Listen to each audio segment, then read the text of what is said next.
Okay, so let's unpack this. I want you to picture the typical language learning experience. We've all been there, right? Hmm. You've got the app on your phone, maybe the one with the cute owl, or you have that heavy textbook that smells like an old library. Right. And what are you learning? It's usually survival skills. Exactly.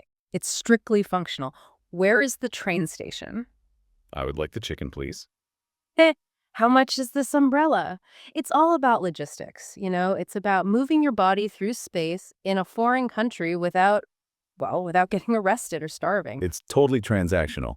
It just assumes the goal of language is to get things done. To exchange information. Yeah, But today we are looking at something that completely flips that entire script on its head. it really does. We're diving into a resource called Finding Your Way, Emotional English for the Lost Soul. And honestly, when I first saw that title, I kind of thought it was a joke. Yeah, you'd be forgiven for that. Or maybe a self-help book that just got lost in the language section. It definitely stops you in your tracks, though. It signals immediately that we are not here to learn how to book a hotel room. No, we're here to navigate a feeling.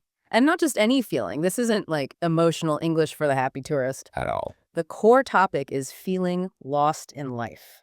It's designed specifically for English learners who are, struggling to articulate that deep, gnawing sense of confusion. It's fascinating because it targets the intersection of language acquisition and emotional regulation. Most curriculums, they try to keep those two things separate. Oh, totally. You deal with your emotions in your native language. You order coffee in your second. But this material argues that you can, and maybe you should do both at the same time. Which, by the way, sounds terrifying. I mean, I barely know how to express my existential dread in my own language, let alone one where I have to worry about irregular verbs. That's the common assumption, though, isn't it? Yeah. That you have to be fluent before you're allowed to be deep. Yeah. We're going to explore why that might actually be backwards. Okay, so let's set the scene, because this is not a classroom scenario. The material is so specific about the vibe. It is. It suggests this whole thing is for a quiet, reflective moment alone. And it actually recommends listening late at night or early morning. That timing is so intentional. I mean, just think about the psychology of 3 in the morning. Oh, I know, 3 a.m. That is prime time for what I call the Sunday scaries. That's when you're staring at the ceiling and thinking about that embarrassing thing you said 5 years ago. Exactly. It's when our cognitive defenses are down.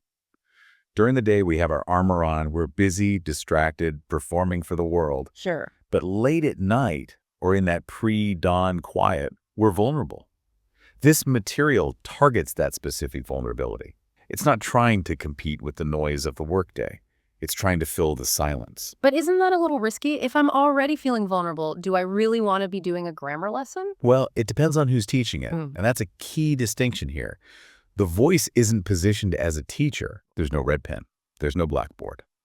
The guide explicitly adopts the persona of a quiet friend or mentor. A quiet friend. I like that. It implies they aren't trying to fix you. Precisely. A teacher corrects you. A mentor guides you. A quiet friend just sits with you. Yeah. The material emphasizes that this is not about quick answers. It's not a listicle, 5 ways to crush your goals.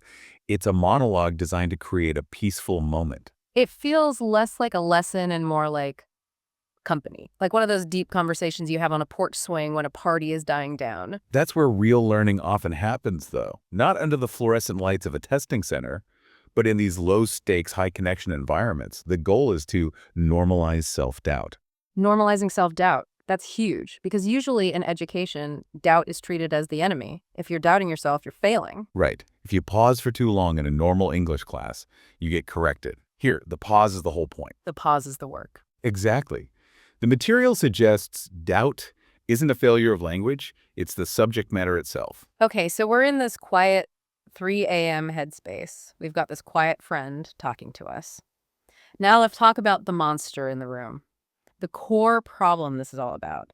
Feeling lost. A pretty universal theme. It is, but the guide gets really specific about what that looks like for a learner.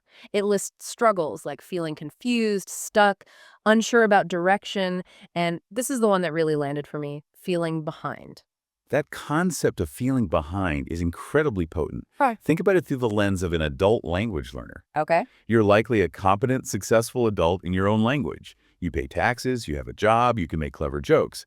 Then you switch to English, and suddenly you're a toddler. You're just pointing at things and saying chair? Exactly. You lose all your sophistication.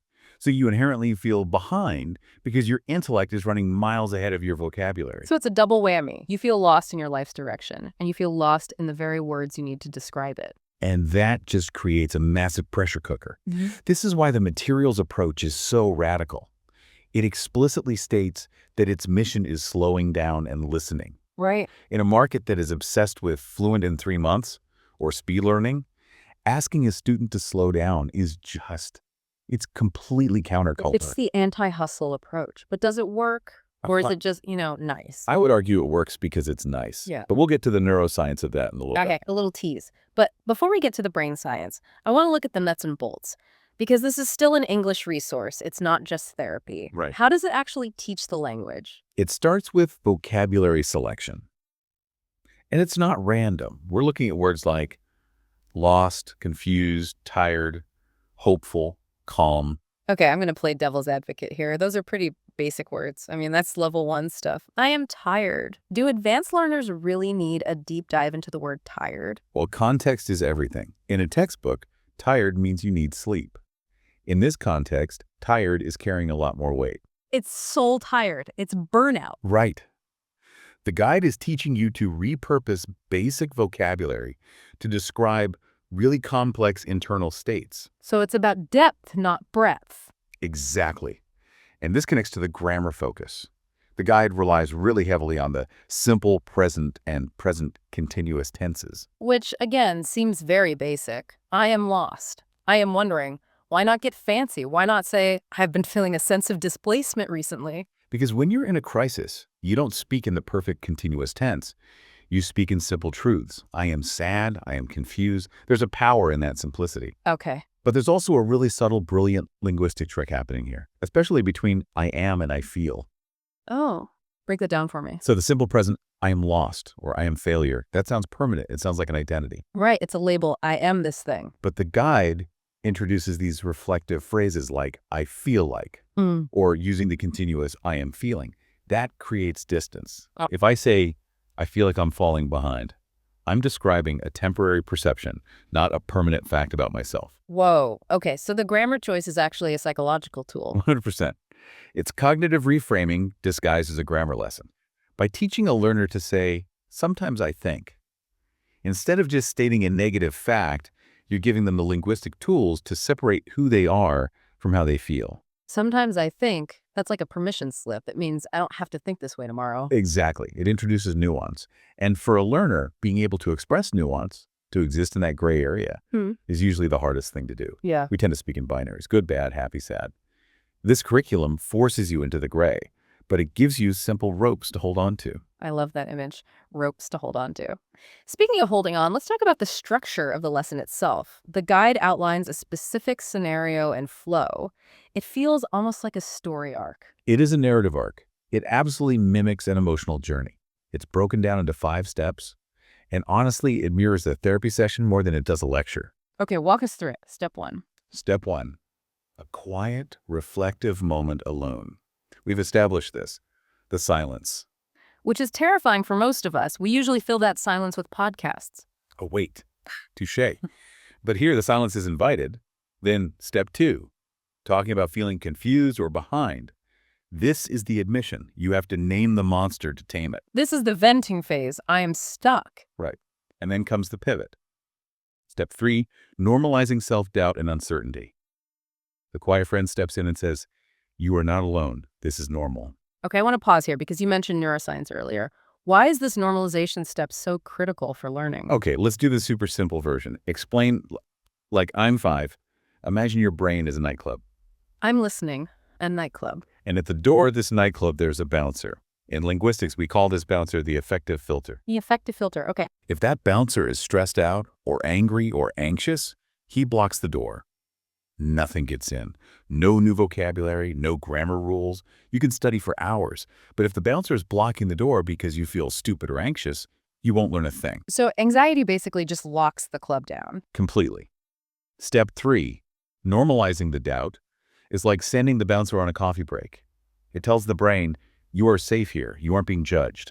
When the stress drops, the affective filter lowers, and the language can actually get inside. That makes so much sense. So by saying it's okay to be confused, they aren't just being nice, they are literally unlocking the door to the brain. Exactly. It's a prerequisite for retention. So the bouncer's chill. What's step 4? Encouraging patience and self-kindness. This is the internal action. Instead of try harder, the instruction is be kind to yourself. Which is probably the hardest homework assignment you could ever give someone. It really is. But then it leads to step 5, ending with calm hope and reassurance. Notice the trajectory. You start in the dark, feeling isolated.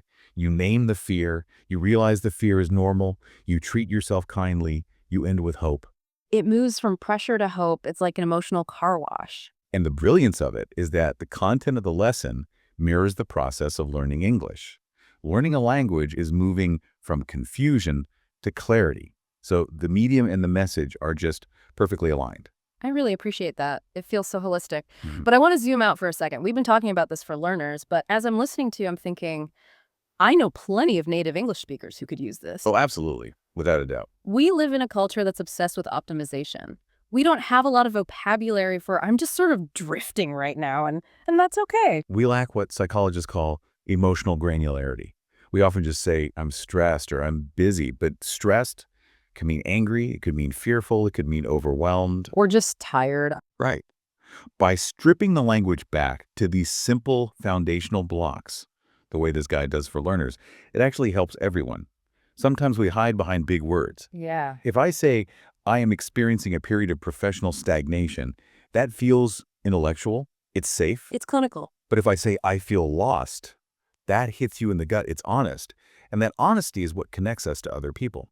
That brings up the combating isolation point the guide mentions. It says this method helps the learner feel less alone. Language learning is incredibly lonely. You're in a liminal space, a threshold. You're not quite who you used to be, but you're not yet who you want to become. You're in the hallway between rooms. It's a very lonely hallway. And this resource steps into that hallway and says, I see you. Yeah. It uses the target language English, not as a barrier to overcome, but as the bridge to connection. It's interesting because usually we think of language as a tool to describe the world out there. You know, the sky is blue, the bus is red. Right. Descriptive. But this is using language to map the world in here, inside. Mapping the internal world. I think that's the perfect way to put it. And there's this really provocative thought from the source material that sums this all up. It says, being lost is often the first step toward finding yourself. It's a classic trope, but in this context, it feels different. It does. Because if we connect this to the bigger picture, it suggests that the words we use might actually create our reality. Wait, that sounds a little manifestation-y. What do you mean by that? I mean that if you only have the vocabulary to critique yourself, if your internal monologue is just, I am bad at this, I am slow, then that is your reality. You're trapped in that room. Sure. But if you learn the vocabulary of nuance, I feel a confusing pressure, I am learning to be patient. You are literally building a new room to live in. You are constructing a new reality with your words. So the grammar lesson isn't just describing the feeling, it's the exit strategy. Exactly. The words are the map. We think we need to find ourselves before we can speak confidently, but this suggests we need to speak honestly, vulnerably, simply, in order to find ourselves. Wow, so I feel lost is actually the first coordinate on the map to getting found. Precisely. By naming it, you tame it. And maybe doing it in a second language is actually easier in some ways. It gives you a fresh start, a new voice to be kind to yourself with. That is actually beautiful. I came in here thinking we were going to make fun of a cheesy emotional English tape, and now I feel like I need to go journal. The simple present tense will do that to you. It really will. All right, that's all the time we have for this deep dive. Whether you're learning English or just, learning to be a human being, I hope you take a moment to find your own quiet friend voice today. And remember, it's okay to be lost. Just don't stay silent about it. Love that. Thanks for listening, everyone. We'll catch you in the next deep dive.